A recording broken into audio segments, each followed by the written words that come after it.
Take it away, Connor. Thank you. All right, like Stephanie mentioned, I'm the assistant winemaker at Keint-he. I've been there since February of 2020, so I'm relatively new there, though a lot of the time I forget what year it is. So before that, I worked in Niagara-on-the-Lake. I got my start there working at a small winery down on the main drag there in Niagara-on-the-Lake. And then I spent a harvest at Cooper's Hawk Vineyards in Lake Erie North Shore. So I've been kind of all around Ontario working at different wineries. And now I think I'm at Keint-he to stay because it's a pretty fun place. So anyways, about Keint-he a little bit, we focus on making terroir driven wines. What that means is we like to kind of let the land, I guess, take over and drive the flavor of the wine more so than the work in the cellar. We're not quite, what's the term? We do play around a little bit in the cellar, but we don't force flavors. I forget what the term is for that. I've had a little bit of the 2021 aromatic white, and now stuff is starting to slip my mind. That's not so bad, I guess. So anyways, we have 4 different vineyards. Our Big Lake Vineyard, we call it, is right at the winery site. It's called Big Lake because it's overlooking at Lake Ontario, which is a rather large lake, as I'm sure everybody is surprised to hear. We have about 8 acres planted there. It's sandy soils mostly, which absorb and retain heat quite well, but it does drain water quite a bit. So it doesn't, it helps make lighter and fruitier wines as opposed to really heavy structured wines. We tend to use that for our rosé and our aromatic white. It's Pinot Noir, about half Pinot Noir, half Chardonnay with a little bit of Melon de Bourgogne. And I think we have 1 row of Pinot Gris planted there. Melon de Bourgogne is a pretty interesting varietal. We grow a little bit of it, but not very much. And honestly, I'm not too familiar with it. It's a pretty rare varietal that you find in different parts of France, but you don't see it in Ontario very often. I think it's just us and Malivoire that make it down in Niagara. So yeah, 8 acres at the winery site. We have 15 acres planted at our Greer Road vineyard. That vineyard is quite rocky.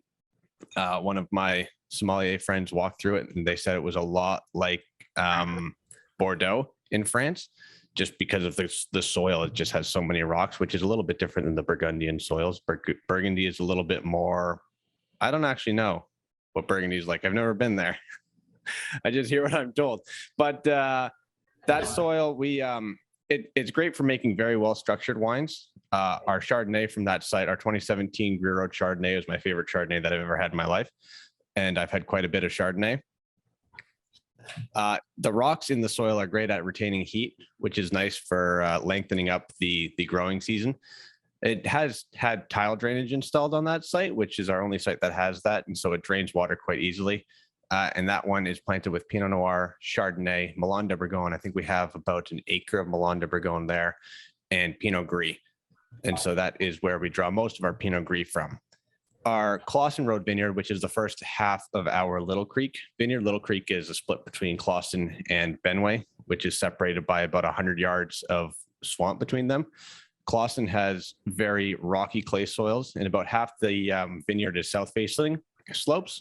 So the vines are tilted away from the sun. So it is a little bit of a drawn out and slower ripening process, which helps with fruit flavors. And then the other half of the vineyard is the north-facing slopes are the ones that it helps with fruit flavors and a little bit longer of a ripening period. The south-facing slopes are facing the sun, and so it gives a little bit more structure. Typically with those ones, I'll ferment them in separate batches. So we'll harvest the south-facing slopes first, just because they ripen a lot quicker. And then we'll ferment that. And then the north-facing side, I'll ferment after that. And then depending on what we're going to do, we'll blend them after barrel into something. But I think me and the winemaker at least are thinking about separating that vineyard into separate blocks as well and bottling a south slope Clawson Pinot Noir and a north-facing slope Pinot Noir as well, just because they are very different wines, which would be interesting, but we'll have to see what the boss man, Brian, says about that because, well, we have to we have to make what he wants. And then last of our vineyards is the Benway Road Vineyard. This vineyard is separated by, like I said, about 100 yards worth of marshlands, and it's surrounded by marshland. So it gets really humid and hot in there, which makes it a little bit difficult for growing grapes just because the disease pressure is quite high. But as long as we're on top of like pest management and whatnot, it makes some really good wines. The Benway Chardonnay that's in barrel right now is tasting really good. I think we're bottling that next year, the 2021 Benway Chardonnay. So look out for that because that's going to be quite nice, in my opinion. It is right now, at least. I guess we'll see if I can bring it through to bottle with that. That's always the hard part. But that vineyard, yeah, we get the most ripe fruit out of that vineyard just because it's rocky. There's a lot of clay there, and so it holds a lot of heat very well all through the night, as opposed to the other sites where it stays hot quite well into the evening. But because they're all drier, we don't get that heat retention all the way through until the morning again. So that site is really good Pinots. If anybody is tasting the Benway Pinot, you notice that it is a lot more tannic than the other ones, and it has a lot more structure to it. So we can throw a lot more new oak at it. A little bit about the wine styles that we make. Like I mentioned, we make Pinot Noir, Chardonnay, Pinot Gris, and Melon de Bourgogne from the stuff that we grow. Recently, our Melon de Bourgogne and our Pinot Gris have been going into the aromatic white blends. Just because we don't grow a lot of it, it makes it difficult to bottle like a single varietal Melon if we only have one barrel of it. However, I would like to do that at some point, and our yields are going up, which is nice. So hopefully we'll be able to do that again, because I would like to kind of fight Malavoie on who gets the best Melon de Bourgogne from Ontario out there. And also Pinot Gris. Pinot Gris is really fun to play around with. You can use a whole bunch of different yeasts, and you can ferment it in barrel, ferment it in stainless steel. You can do a lot of fun stuff with that wine, much like Chardonnay. We have a new Chardonnay that just came out, the Morningwood Chardonnay. That is, there's no oak in it, which is why it's called Morningwood, because you're lamenting the fact that there's no oak contact. That's a really good Chardonnay, in my opinion. It doesn't really taste like a Chardonnay. It tastes more like a Pinot Gris. And then the Pinot Gris that we did last year, it went in with the Melon de Bourgogne, like I mentioned, into the aromatic white blend. That was fermented in barrel. I think I used a pretty expressive yeast on it. I can't remember which. I think it was a yeast called X5, which drives like mango-y flavors, which is pretty interesting. So anyways, yeah, like I was mentioning, terroir driven wines, that's mostly just seen in our single vineyard stuff. The rest of our stuff, like our Portage Pinot Noir, we'll make that blend after doing the single vineyard wines. And those are a little bit of a blend of all of our different vineyards. So sometimes you get a little bit more complexity in there. Tends to be a little bit more neutral oak. The heavier oak tends to go with the single vineyard stuff. So the Portage Pinot Noir, we can lower the price on that a little bit, and it's not going to be like the nice, rich, expensive single vineyard Pinots, but it's also very good for its price point. We try and farm as much fruit as we can and use whatever we can from our vineyards. However, we don't grow like varietals like Riesling, but we do have a Riesling for sale, which is we get from Niagara. We don't like to buy from Niagara too much, not because their fruit isn't good. Their fruit is really good. It's just a lot of people like to see county wines when they come to the county. Yeah. Any questions? Any questions about the wines or anything? The water. So you probably shared it already, but getting back to the Malone, which I really enjoy. So is that like a grape that Burgundy that you created your own here? Sorry. Yeah, sorry. He's asking about the melon, about like how you obtained it to get it here. Is it from France? He's just sort of curious about it. Oh, yeah. So we get all of our vines from a company called Vine Tech in Niagara, I believe. They have mother blocks in Niagara where they grow all the clones. There's a whole bunch of different clones of stuff. The original plants they would have gotten from France, but just because of like import costs and whatnot, and we're pretty strict about, we don't want to be like importing vines as well as disease, like crown gall. We don't want crown gall or different bugs from France. That's why France had to rip up all their vines in the 1800s because of phylloxera from importing vines from Canada and whatnot. So we don't want to do the reverse of that. So we brought over some vines from them originally. The cloning companies did. And now they have their own mother blocks where they do all the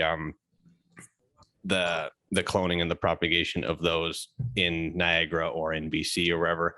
I think for Milan, I had to call them because we have to put in an order for those. And I think they get those from France still. I don't believe there's a mother block in Niagara for that. I'm pretty sure we have to go straight to France for those.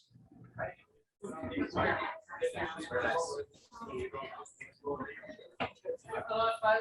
don't know if there's any more other questions. This may be a silly question, but do you happen to know why they named the winery Keint-he to start off with? Yeah, so Keint-he was where Prince Edward County, it's also known as the Quinte Bay area. Keint-he was the traditional name of the region. One of the native tribes up there called it that. We're not entirely sure what it means. It might just be a name. It might mean like town or city in their native language. But when the French settlers moved through, they couldn't really decipher the native script, their writing style, and so they just wrote it out phonetically in French, which translates to Quinte, which is where the name of our winery came from. There's a lot of different Keint-he's in Niagara. The people that I take my tractor to get fixed is called Keint-he Enterprises. It's spelled a little bit differently just because it's the natives used a different script than the Latin script that English speaking people use. So we're not entirely sure how it would have been written in their language. So we all kind of write it a little bit differently. Our Keint-he is written like this. Keint-he Enterprises is just Keinte. And there's, I think, a Keint-he school, the Keint-he bridge. So there's a lot of rich tradition in that area, I guess, that we're trying to bring back. Yes, good. It's good to kind of showcase what's local, right? Yeah. And that's also where the aromatic white is, if my camera's not going to. Yep. Yes. Oh, the arrowhead. We got the arrowhead because we're trying to pay homage to that in what ways we can. Yeah, it's really nice. Oh, yeah. And then the question here. Anyway, about the Chardonnay that's old, what would you use? And if it's new, old, what percentage? So we use French oak barrels for that. We buy from a couple different coopers. I think right now it's sitting in a Mercury barrel and a Beyond barrel and a Demi barrel. Those are just the different companies that make them. We like to play around with the different coopers because they each have their own allotment in forests and whatnot.